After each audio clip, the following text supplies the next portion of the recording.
forget the smiles and everything. This man can be very rash when you meet him on set, on the film set. I'm so happy that he's given us the privilege to have him on the program today. Niyi, thank you so much for coming. Thanks for having me. Thank you so much. Now, today, as I told them on most of the promos I had, I did tell them that we'll be having you to talk about a lot of things. But I don't want to go into your profile because I could take 15 minutes to talk about you because I know you personally and I know professionally what you've been able to do. But I'd just like to, like my president said, please keep it very simple and let me do the talking. So, who is Niyi Towolawi? I'm a simple individual, I suppose. I'm very creative. I have a lot of energy to pursue my creative endeavors. I'm a filmmaker, I'm a musician, I'm an IT professional. Okay, that's just in brief, yeah. But you heard him say who he was, but I took time out to do a little bit of research. If you go to Wikipedia, he's actually on Wikipedia, and this is what Wikipedia has to say about this gentleman. It says, of course, he's Yoruba man, but I can tell you, don't even try him. His Yoruba is next to nothing. I'm not kidding here. Now, well, he's a Nigerian descent. He grew up in Canning Town, so we can call him an East London boy. Now, he says also he's a mathematics graduate from the University of Manchester.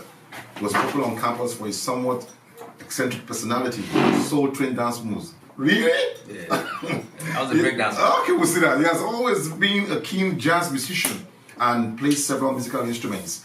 He worked as a software developer, as I rightly said, headhunted by some of the world's leading organizations after graduating from university, where he continued producing music and shooting numerous music videos in a cinematic style that evolved into making feature films. He has been at the forefront of the digital cinematograph revolution since 2005, shooting then with 35mm adapters on camcorders. It goes on and on and on. This film, the first one is Twisted, am I right? Yes. Was one of the first to project digitally when it premiered at Odeon, Syracuse, in 2007. And that's just a brief about Niyi Towolawi. Now, Niyi, from what I read, I believe you are actually a software developer. Am I correct? Would I be right to say that? Yes. Now, how come this profession? How come it seems your body, your soul, everything is actually embodied in filmmaking itself? So the interesting thing is, I think it's more of other way around. So, okay. I've always been very creative. I grew up drawing comics from a very young age. I do remember that. I was drawing from when I was about 2, actually. Wow. I think that's the very first thing that I started doing.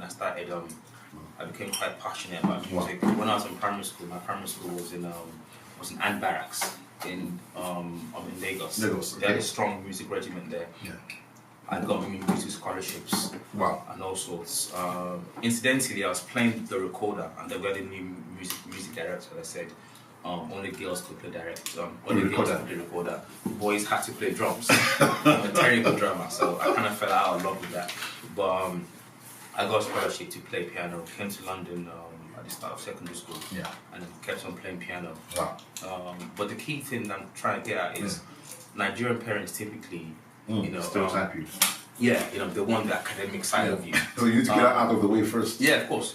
Which fortunately was quite effortless for me as well. So I loved maths growing up. I wanted to go to medical school and then decided against it, but because I love maths so much, I went off to get a degree in mathematics. Wow. But while doing that, I was actually producing music. I was in a boy band in Manchester. Manchester has a strong music setup. Okay. And from there, eventually, I started doing music videos, which then led to making films. Films. Now, your journey into filmmaking. I mean, did you have any form of training somehow? I mean, maybe there was someone you understudied, you had to work with someone to be able to get the grasp of the intricacies of what filmmaking was all about? Well, not initially. Eventually, I did. But the interesting thing about that was, I think it was around 2003, 2004, I wanted to shoot a music video. Yeah. And my plan essentially was that I was going to find a company and give them this job to do. While struggling with that, I went out and bought books. I think YouTube was maybe at its early stages, not even started there. Yeah. So I went out and I bought books. On filmmaking? Not filmmaking, storyboarding. Storyboarding? Yeah, storyboarding. And because I drew comics... I need a pen here, I need to take some notes. And because I drew comics, I just fell into that. So storyboarding, So I, came up with the concept for the video. I drew storyboards for it. Wow. And then I was then shopping that around in Soho especially, and I was getting quoted £80,000, or like £120,000 to shoot this simple music video. I couldn't actually afford. And I thought I might as well just shoot it myself. I had a camcorder anyway. And then just kept on learning. But I think the penny dropped for me when I realized that all I had to do for the music video was to shoot the storyboard. Exactly. Just follow what's on your storyboard. Yeah, exactly. So that was quite cool. So in the song as well, I actually played the saxophone in the song. Wow. So the thing was that, in any framing that I had to be in, the camera was on tripod. I used a remote control to press record. To get the right framing for that particular scene. Any shot that I was in, there was always maybe a pole in the background, and I'll use that to frame myself. And I'll just quickly press record and go and stand. So like a woman band. Yeah. So but then but after that I actually got a short film award for that music video. Wow. So two of my music videos I've won short film awards. Okay. I've never won an award for a music video that has a lot of dancing and stuff like that. Okay. But I focus on the storytelling. Okay. So basically, the storyboard is one of the essentials for you. Yes. During your creative process. Yes, absolutely. Yeah. Okay. Now let's talk about narratives because of our time. I would love more time. I'm looking at the African film industry presently, and I hear a lot of people talking about African narratives. It's time to tell our story, the way it should be told. And a guy said to me, well, Tunde Kilani Tiki, I'm sure you know him, he's played his part by trying as much as possible to tell this story. What is the African narrative in your own terms, with your experience? What do you think the African narrative should be for filmmakers? Well, I think the African narrative is I sort of diverged in the sense that you have Africans still in Africa on the continent, and then you have Africans that have emigrated. Global ones. So I'm a second generation, British. Okay. We now have third generations now. It's now a melting pot of people from the Caribbean and all sorts. You've got African Americans as well. We all have stories to tell. But all these stories obviously have an African backdrop to them. But what we all share, regardless of what type of African we choose to identify with, is that we have stories that are peculiar to us. We have experiences that reflect who we are. Exactly, yeah. So either based on our culture or based on our environment. And those type of stories are largely underrepresented. In fact, they're hardly told. A lot of films coming out of Africa now have a very strong Western influence in there. And so they're trying to tell Western stories just to capture that Western audience. So I think the African narrative for me basically is telling our stories. But what tends to happen that I've noticed is that the way our folklore, the African folklore, is represented isn't the same as the Western folklore. Most Western stories kind of stem from, say, the happy ending, if you will, like the happy ending. But the Yoruba films, because I started studying films, because my first film was a Nigerian film, but I actually studied films. But it was a case of trying to reverse engineer the process. So thinking of African folklores, Yoruba stories typically have a moral ending to it. Almost everyone. Yeah, you don't have a protagonist, you have an antagonist. And the story typically is about the downfall of the antagonist and then the lesson you learn from that. So I think it's things like that we need to kind of take into account. So we need to put more muscle in those kind of narratives you're talking about. Yeah, sure. I mean, one of my favorite African books is Things Fall Apart. And there's so many interesting things about that book. I love the way the story is narrated, because we're talking about the narrative now, that your story tells. The story shifts focus between different first party or different first person perspectives. But the key thing essentially about the story is that it doesn't have a happy ending. It's the downfall of the community. And Okonkwo, the lead character in the book, it's about his demise ultimately. And what I find very intriguing about that particular book is that the way the book ends is after Okonkwo's body has now been discovered, the English governor or the guys, he then just pretty much just summarizes it into, this will make a nice book.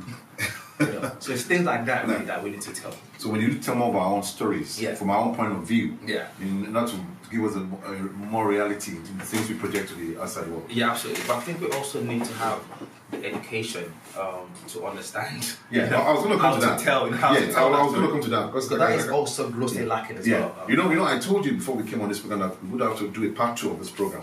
I'm actually hoping so. But let me move on with what I have so that we know we can cover as much ground as we can today. Now, in terms of, let me start off with budgeting. I don't want to go into the process first. I want to look also at the money issue. Now, the question: do you really need a very big capital to shoot a very good film, or can something very good be achieved with a low budget? Because I've worked with you. I'm not saying you use you do little funds, but I've seen people and you do quite a lot with something next to nothing. Yeah, sure. I mean, one of the opportunities that I have is that I have my own equipment. I have very expensive cameras. Stuff, I have basic cameras.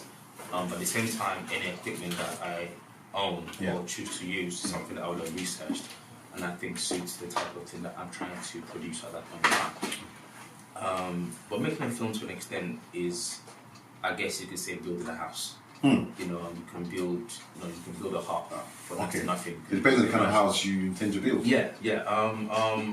But there are rules to building houses, such as the house must stand.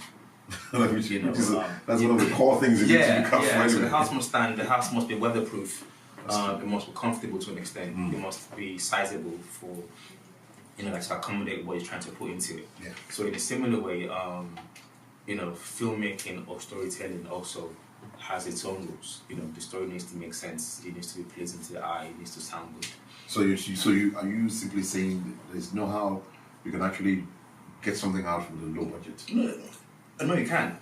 As an experiment, I shot a film, a Cameroonian film, last summer, and the question I was trying to work out was, how low can the budget be? This film was produced for less than £10,000. If I told you the film, £10,000 is a lot of money. My most expensive film cost $1 million. Wow. And $1 million on some shoots is the budget for the food. For the food. So it's it depends on which ground you find yourself. Well, even in London, I think it's almost impossible to shoot a film for less than £20,000. And I managed to do that for less than 10. So like rightly pointed out, it depends on the house you're trying to build. Yes. Now that takes me to the film process itself. Yes. But before I do that, how many films do you have up to date that you've shot? Feature film 6. Feature film 6. Can you name them? So the very first one was Twisted in 2006. It's a film that I'm very, very proud of still. The second one was Turning Point. It was shot in 2011, 2012. We had a big UK premiere, 12/12/12, and then came out Nigerian cinemas in 2013. It went to the States. Universal Studios actually picked it up eventually. After that, I shot a film in Nigeria called Fusion. Fusion, yeah. So that was my first collaboration, starring AY and a large ensemble cast. Following that, I did Desecration. That was my first film shot in London. At that point, I shot in Nigeria, I shot in the States, then came to shoot in London. Shooting in London was a very nice experience. It was very, very different. So trying to capitalize on that was what then led to the Cameroon one, called Bush Farmer, which was shot last year. Is it out yet?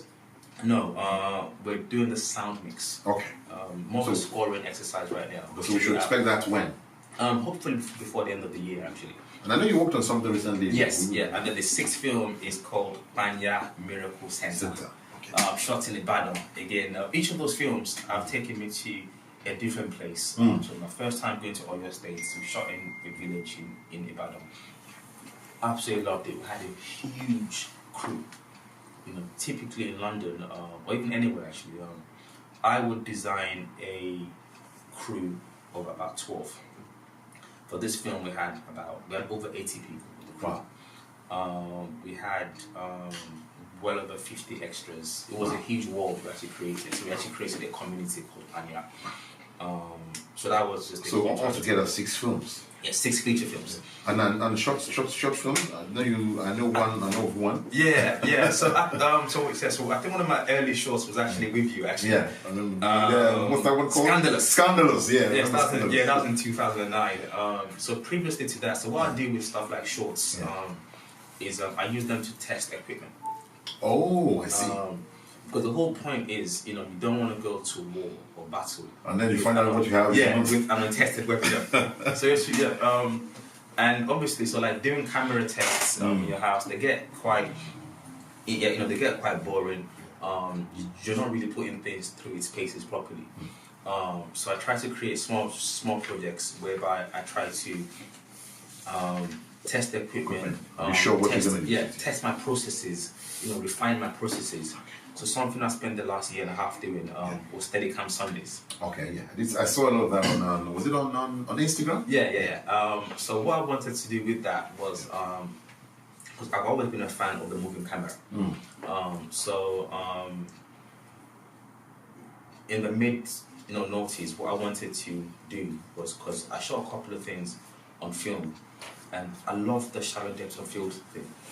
But DSLRs hadn't started shooting videos back then. So I needed to get a way of capturing that. And that was where the adapters came in. Because that was the very first one. We're talking about Twisted now. Yeah, Twisted. Okay. So the latest adapters, the Red Rock adapters, whereby you have a box and then you put a stills lens in front of it, then a camcorder.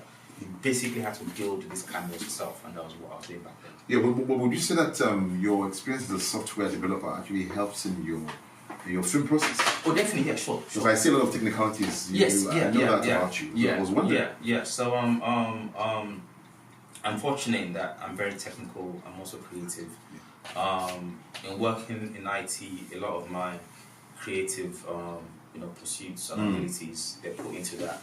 And then at the same time as well, so coming into the film sense, I don't believe in that left brain, right brain thing. I just see it as problem solving. Okay. Maths is about solving problems. I know how to solve problems. So I think I get a bigger picture of you now, because the mathematical aspect, the software thing, and then your ability to draw combined is like a synergy for you. Yeah, so the whole thing, because even music as well. And it's quite interesting, because what tends to happen is when I'm writing software, or rather when I'm writing, I hum a lot in my head. So a lot of music ideas come out from actually doing, physical chores. Okay. And then when I'm working on music, I visualize things. So what tends to happen is, so the physical thing I'm doing and what's going on in my head are typically not connected. Okay. They're all tied together. Now, I think at this point I should actually allow you to just give us a brief of the filmmaking. What is your filmmaking process like? I mean, what the things you do, what do you think really? Because someone is watching who's actually a filmmaker, or others are watching and say, okay, let me just listen and hear him out. Let me see what things I need to take note of if I really want to go into this industry. Now, what is your film process like when you're working on a film? Plan. I can't oversell that. It's like you go on an exam to sit, even if it's a 1 hour paper, it's not a 1 hour effort. You could spend a year. Like the more you practice that and the more you prepare for it, the more likely you are to succeed. So by the time you get on set, the film has been made, 10 times over. Over your head, so you have everything in your head. So the process really is, it starts with a story. Literally any story can be told.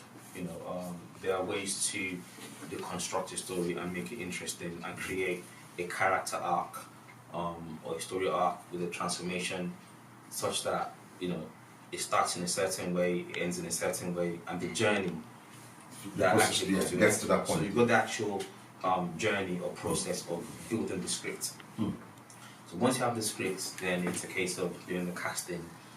Casting is not really rocket, it's not rocket science. You know the characters you want, or you know who the characters are. You find actors that can kind of match you work with them. So that's not really like the interesting part. So what I find interesting basically is actually deconstructing the story. For me, a good story or a good script, a good film rather, is it's not what's on paper. You know, because what's on paper, everybody can read what's on paper. So it's the actual visualization that comes up. Yeah, so it's the subtext. It's the subtext. It's you reading in between the lines and actually how you actually interpret that. So what I tend to do before going on set is I spend a lot of time with my actors, and we talk about the characters, trying to work out what drives them. You know, basically what's not written, you know, what's not on paper. So look at look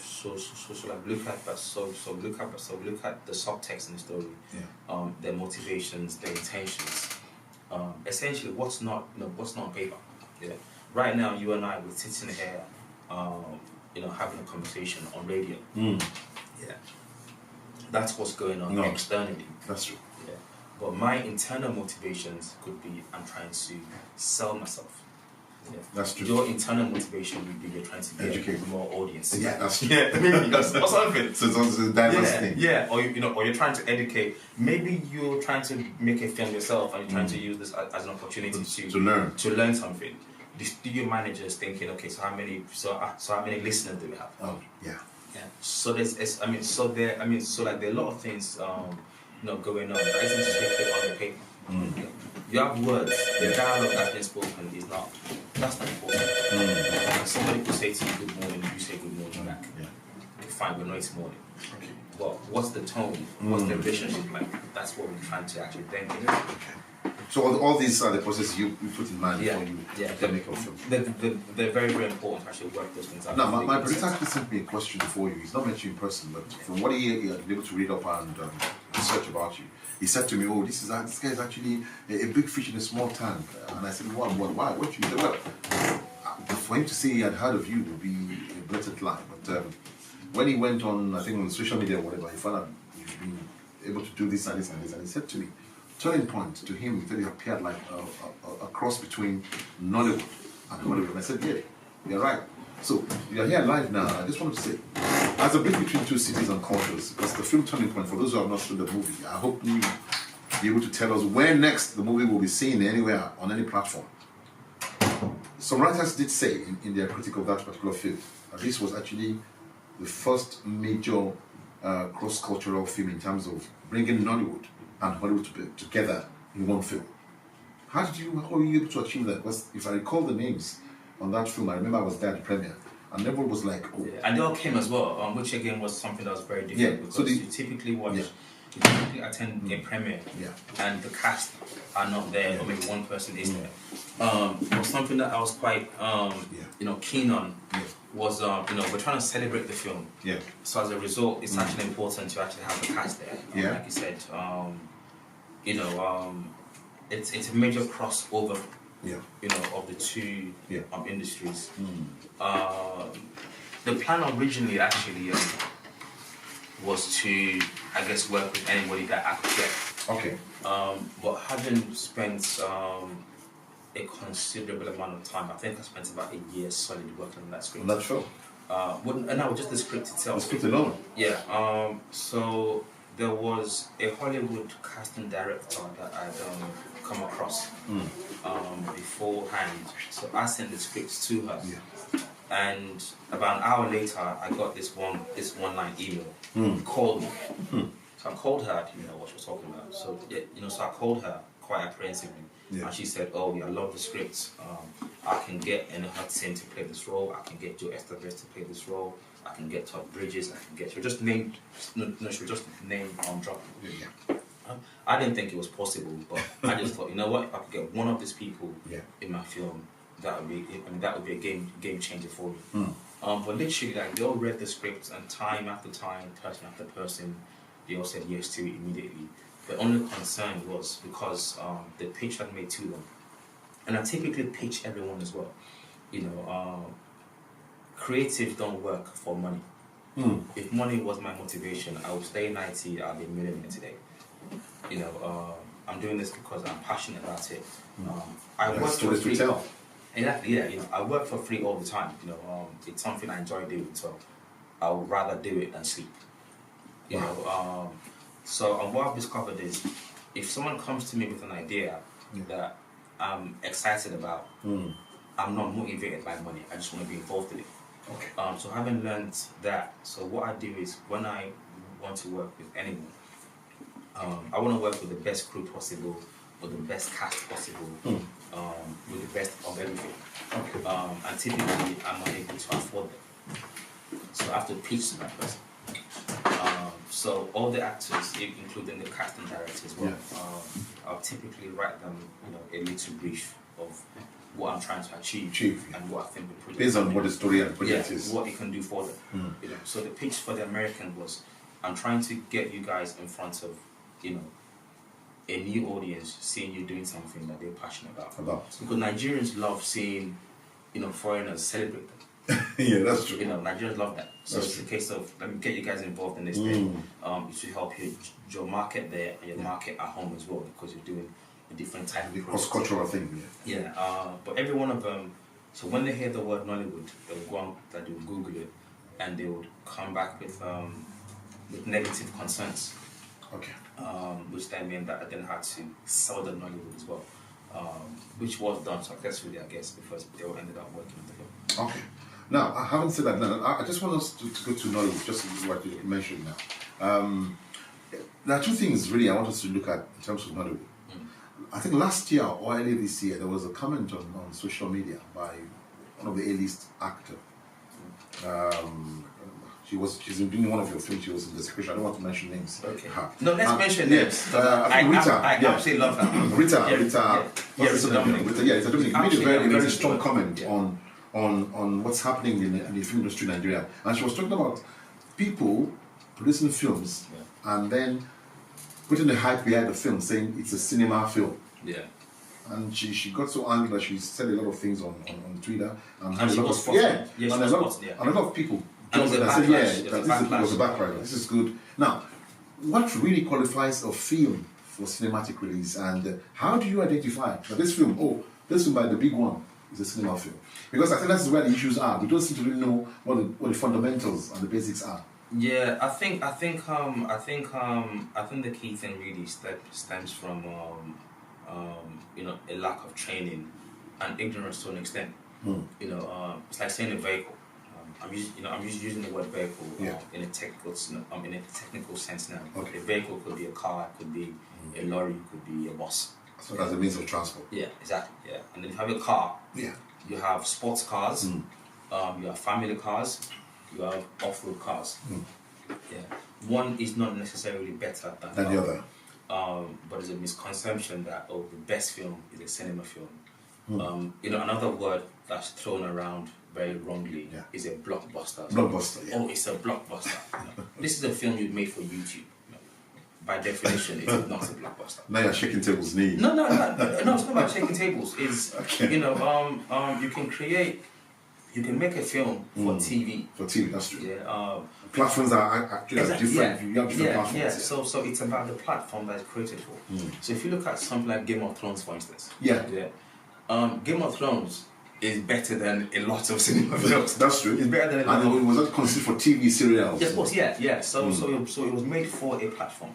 So you need to understand the platform you're making something for. Wow. First, Nollywood films from the start of Nollywood were home videos.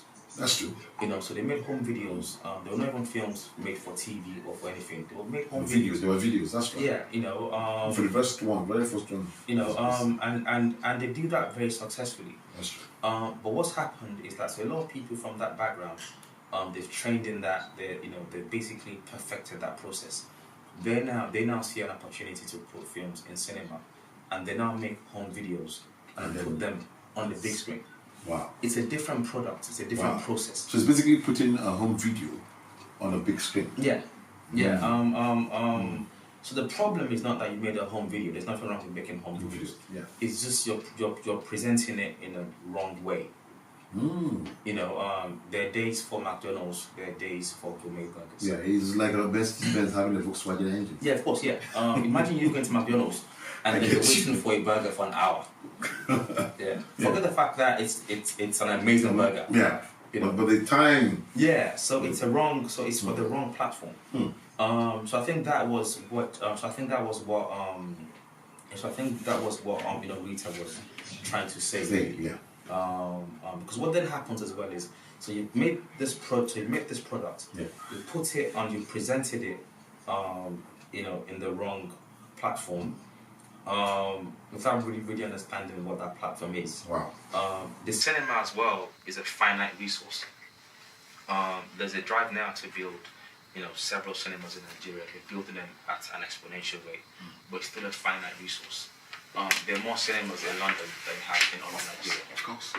You have more cinema screens And options. in maybe one, cinema here than you have in.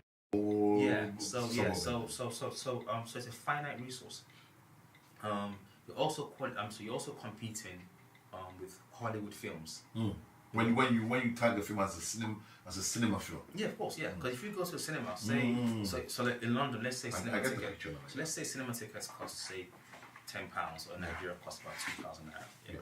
With the same price of watching your home video on a big screen. Yeah. For that same exact price, you could watch the most expensive Hollywood film ever made. Wow. Most Nigerian cinemas have 4 screens, so they can only show 4 films at a time. So there's a lot of competition going on there, and if you don't really understand that process and how that works, then you're not really doing yourself any favors, because not only are you presenting your work, you created a work for the wrong platform. They need to go to a different terrain where cinema requires a lot of advertising, a lot of print and marketing, it's a lot of legwork. And what I do actually admire about Nigerian filmmakers and actors is that when the film come out, they will physically go to the cinema and they'll sell tickets themselves. Like Richard Dominic, where it was in several cinemas. So that's a plus for Nigerian filmmakers. Yeah, because you're actually going there. The star of the film is behind the counter. But should that be the case, really? I think it's a necessity at this point in time, really. It's good for the audience, certainly, because they get to engage, to see you physically. And say, that's the guy in the film. Yeah, so so I think it's good for them, but at the same time, is it good for the actor? I'm not so sure of. I mean, I guess it's fun for them as well.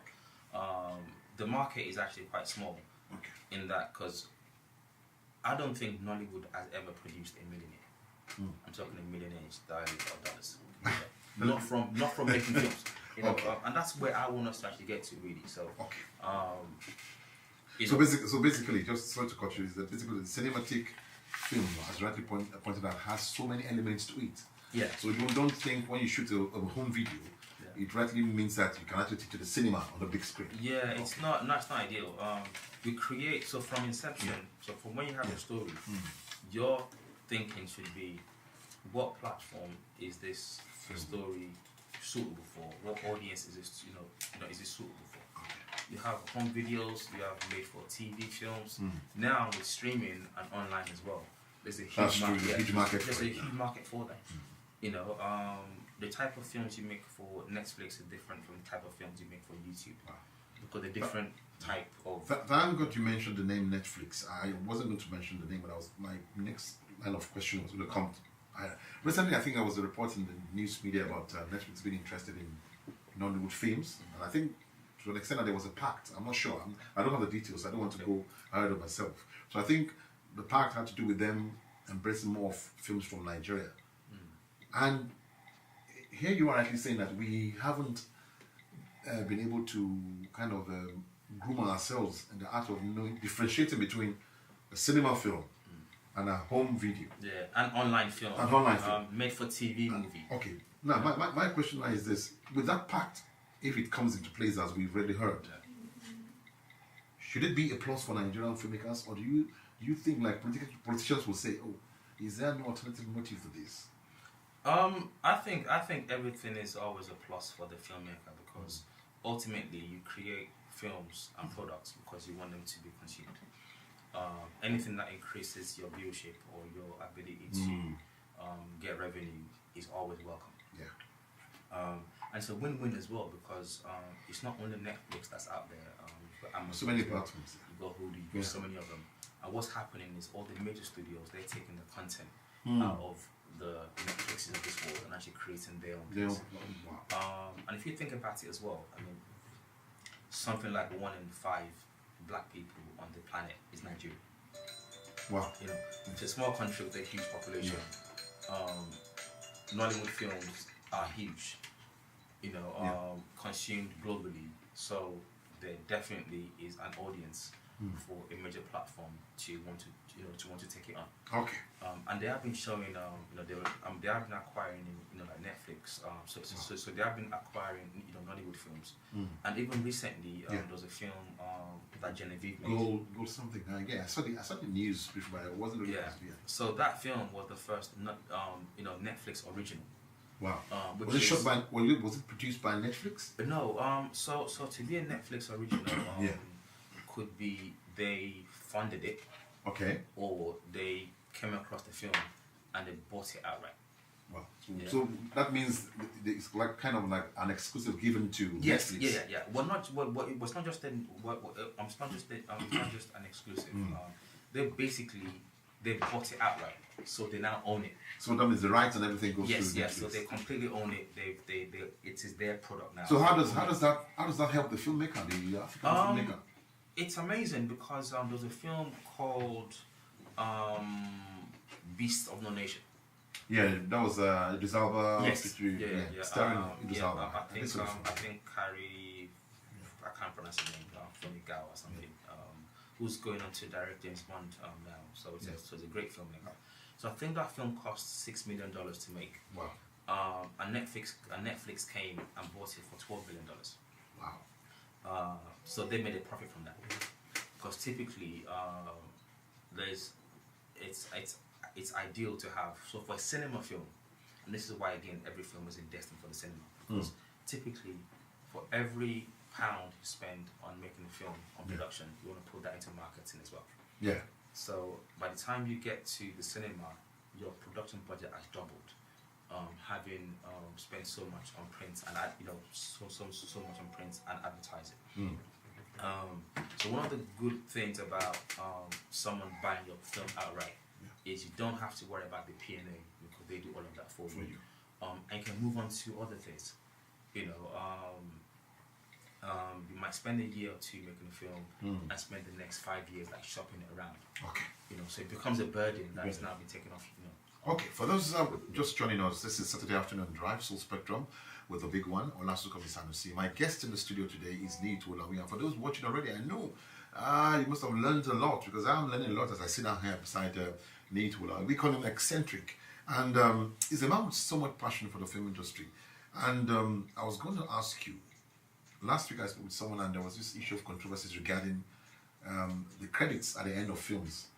I've had so many stories about people wanting to have a film premiere and somebody suddenly turns up and said, that story is not your story. Yeah. That was my story. Yeah. How come you have the film now ready? I mean, how does the film producer and the film director and everyone involved, how do we get away from this kind of controversies all the time? Yeah, I mean, these are battles that Hollywood fought in the 1930s and 40s, and maybe even more recently. Now, the interesting thing is, it's called the film business, or the entertainment business, or the music business. We always focus on the film, or the entertainment, or the music, but we don't really pay that much attention to the business aspect of the film. Yeah. If you go to Hollywood isn't what it used to be. Hollywood now is basically, it's like the city of London, whereby you just have long streets and boulevards and roads of offices on end. So it's accountants and lawyers that make up Hollywood. They make up. That's a very strong point. Yeah, we seem to forget those people. Yeah. So they actually drive these things. So any film you see, by the time the film comes out, several contracts have been written. It's unheard of that you want to steal a Hollywood film or a Western film story. So we need you're saying we need to work on that aspect, legal aspect of it. So so with the legal aspect, we still don't have enough understanding of what a director does or what a producer does. I often have to explain to people that I've directed films, but I call myself a producer. Or rather, I produce films, but I call myself a director. You know, I've written films. I call myself a director. You know. So it's misplaced. Yeah, we don't understand what these things mean. And Africans also, you know, we respect the person that have the money. You know, every Nigerian knows who. You know, that's true. I mean, you know, like you know, like we all know who Dangote is. We know who Mike Adebayo is. Yeah. But how many people in the UK know who the CEO of BT is? Or the CEO of Sky TV or something? We don't care about that stuff. That's a very strong. Yeah, because we don't worship the rich person there. But over there, you know, the producer is the person that is respected. Because he's the one bringing the money on the film, isn't he? Yeah, but producers don't make films. That's true. You know, people don't go and watch the film because this producer did the film. You know, but you go and watch it because Spielberg, you know, directed it. Steven Spielberg has produced numerous films, but we don't actually associate him with that. So we need to know we need to know what the role is, and because the director is celebrated, a lot of non-creative people who might be better suited as producers or someone in the background, they want that attention. I was going to come to that, but this stage you get a lot of producers acting in the film, and they have nothing to offer in terms of acting. Exactly. So my definition, because I did have this conversation with someone like very recently, you know, and they said, "Oh, stop calling yourself a director. Say you're a producer. You can direct your films if you want to." Like, no, but that's not what it is. You know, my process is the process I go through a director's process. I don't go through a producer's process. You know, a producer pretty much is a project manager. That's true. You know, you see it done. You know, you see it done and you see it through. You know, you might be the driving force, but you're not really the decision maker. You know, and again, this is a thing that we struggle with. You know, you have the person that pays the piper. That's true. Playing the piper does not make you a musician. Yeah, it doesn't make you the one playing the instrument. Yeah, you're not responsible for how that music is done. You know? So it's all of those kind of things. And we just need to understand what those things are and celebrate everyone for what they do. If you're an actor, two things I encourage everyone to do is to write and to produce. Write and produce. Yeah, write and produce. Because it just makes you better in anything you do. If you're an actor, by you writing, you can create projects for yourself. Okay. Yeah. I'm guessing that if you started writing now, let's say you're an actor, for instance, and you started writing, you'll not be writing for a small white girl, for instance. You'll be writing for the big one. Those that big one can play. You know. So those kind of things, you know. So Emma Thompson is very is very successful, you know. So she's very successful for that. Matt Damon and Ben Affleck, they were very successful for that because they wrote Good Will Hunting, and they starred in it. The film gave them, so they won Best Writer Oscar for that. Yeah. You know, but the key thing was that we can't get jobs. We'll write the scripts for ourselves and we'll do it. Okay. If you're a director, write the scripts. You know, Rocky did the same thing. Right. So Sylvester Stallone. You know, I could go on for days about this kind of thing. I was gonna. Thank God you mentioned the issue of awards. I gather you have so many awards already. You just mentioned that. The last count. How many awards do you have up to date? I don't know. I definitely have over 50. I know some, but I'm not going to give you that privilege. I give you the privilege to tell us how many awards you had. Yeah. Well, physically, I have over 50 at home. Wow. The ones that never made it to me because they've come from different countries and they were never sent out, or someone else has picked it up and I've never corrected it. Wow. I don't know, maybe 100, maybe a bit less. Wow. Okay, now, what really are your life principles? I mean, what principles do you hold on to strongly? Well, I'm not a monk, so... I know, what I'm trying to do here is that I know that every creative person that I know, they seem to have a reality check that they go to every time they find themselves in that particular comfort zone. Even in the discomfort zone, they still go there and say, these are my boundaries, these are my realities. What are your life principles? I think what probably drives more than anything else at this point is actually is having a legacy. Because if you think about it, because in history, the people that are most remembered, they're usually the creatives.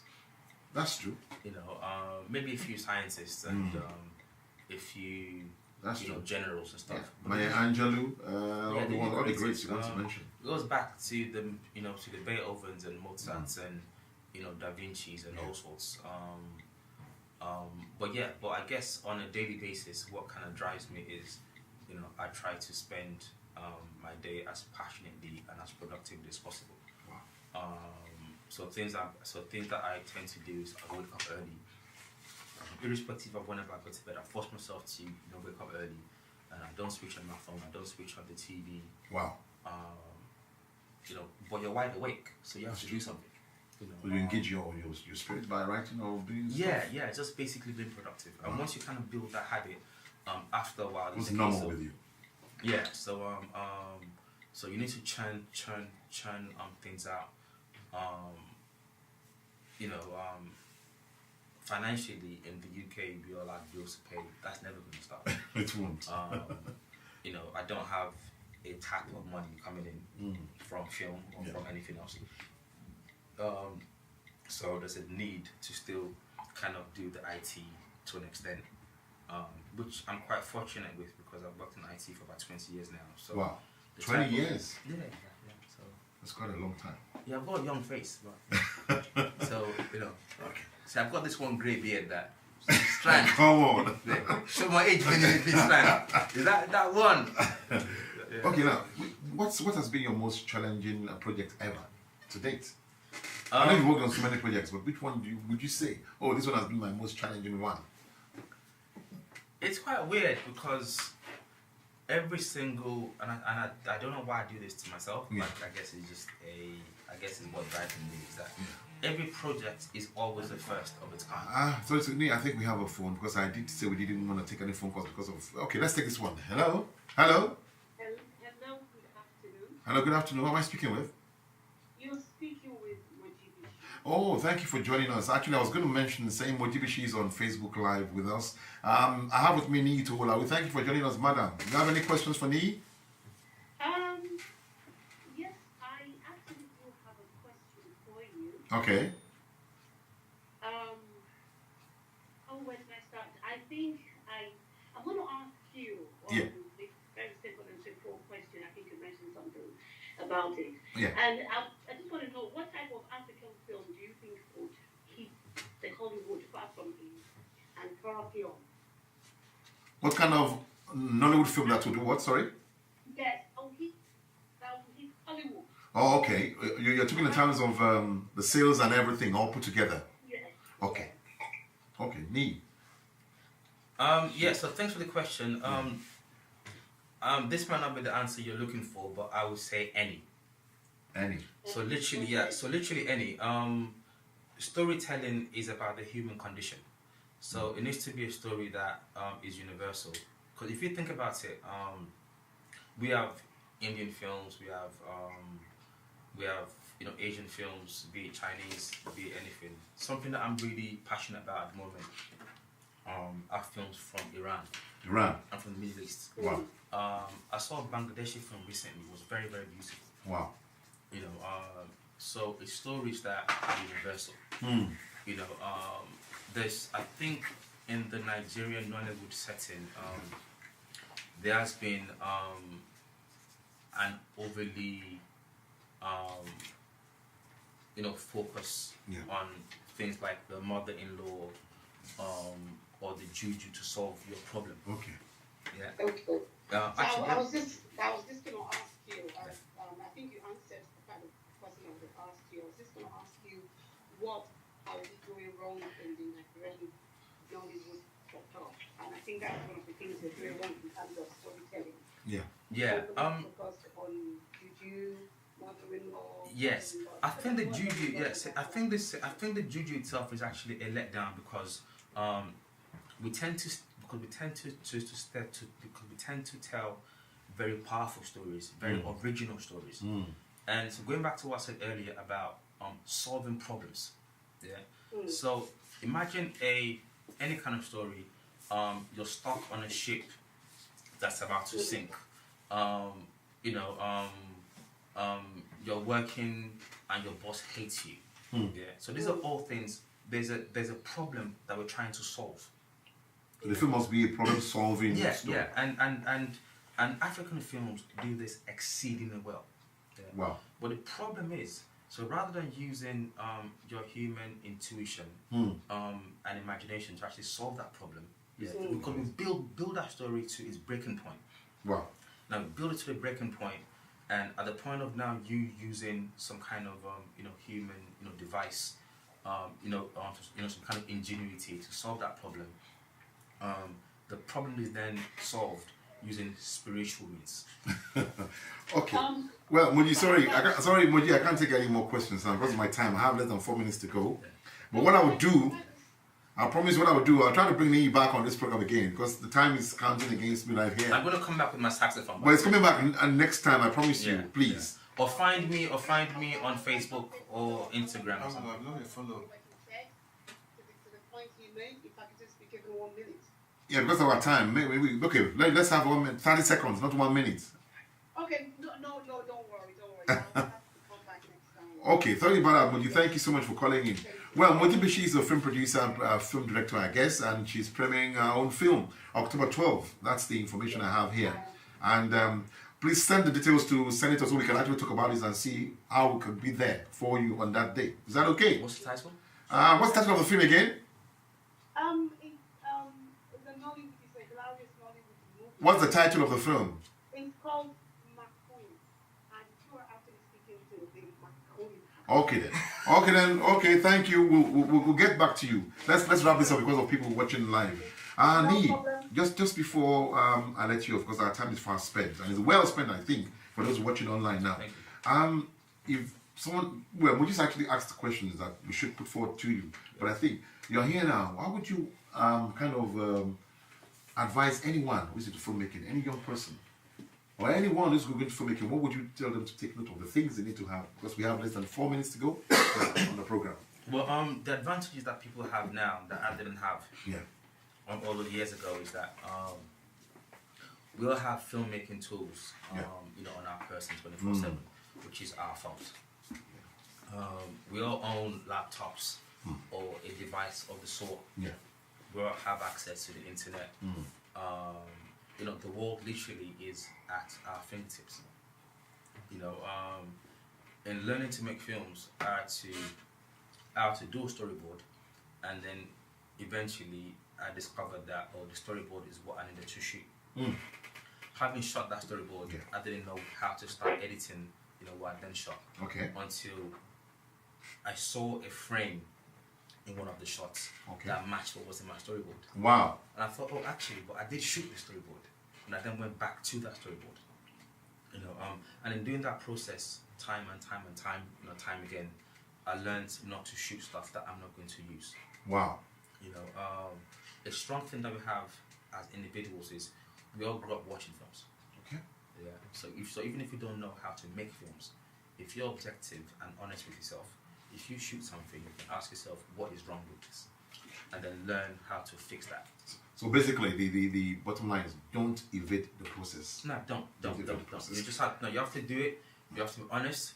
Don't excuse it. Don't say but it's good for this or it's good for that. It's like food. If food is poisonous, it's no good. Now just one word from you. Fact or fiction, which is more tasking for you? Fact or fiction, which of the two is more tasking for you? Well, it's been said that that fact is more, that the truth is weirder than fiction or something of that nature. So I'm currently embarking on my first documentary. So it's a feature-length documentary. It's about the Ijebu heritage. That's where I'm from. I've never been there before, so I went there recently to shoot the Ojudeoba. So which one would you submit? This is more tasking. Would you put the two of them on the same balance? No. Well, I guess you could say that I'm a specialist in fiction. So I definitely find fiction, easier to do. But control all the elements. I know you're from what part of Ijebu? So my father's from Ijebu. My mom is from Ijebu Mushin. My grandmother recently died, so I'm flying out there in a few days to Imagbon, which is part of the Ijebus. And Imagbon, incidentally, was where the British forces defeated the Ijebu army. Wow. So again, so I've got stories I'm trying to tell around that. So. Well, our time is well spent and fast spent. A big shout out to everyone on Facebook Live. Sorry, I couldn't pick a lot of the mention of the names that came on Facebook Live today. Big shout out to Kenny Shomolu.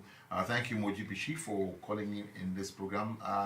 Adekunle Adeleke, Tayo T Black, or Shunkoya, a host of people on Facebook Live. I want to say a big shout out on behalf of Niyi Towolawi, a wonderful guest today, and I'm telling you, this is a time in the life of Africa when we need to re-educate our minds. We need to go back and re-strategize, because the world today is a global village and we can't pretend not to be a part of that village. My name is Olasunkami, and it's become the BigOne, and my guest has been Niyi Towolawi, hekcentrik. Next week we'll be back, and of course we'll be better. Thank you and God bless. Peace.